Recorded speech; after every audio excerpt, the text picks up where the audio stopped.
போகாத சீமைக்கு போய் தான் வந்திருக்கேன் அம்மாடி உன்னை போல் பார்த்ததில்ல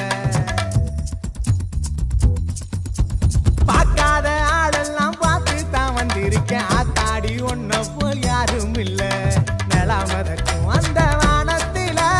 ஒன்ன போகலாம் ஒன்னும் தூரம் இல்ல நட்சத்திரத்தை பறிச்சு தாரம் புள்ள பிச்சு பூவணி எடுத்து சூடு புள்ள ஊக்கிற பூவுல கேட்கிற பாட்டில பேசுற பேச்சில நீதான் புள்ள மக்காச்சோள பள்ளிக்காரி மாங்காய் தோப்பு சொந்தக்காரி அடி மக்காச்சோள பள்ளிக்காரி மாங்காய் தோப்பு சொந்தக்காரி மாறாப்பு போட்ட வீராப்பு காரி மச்சக்காரி மாயக்காரி மாறாத பாசம் மாமான்னு பேசும் மஞ்ச பூசும் வாசக்காரி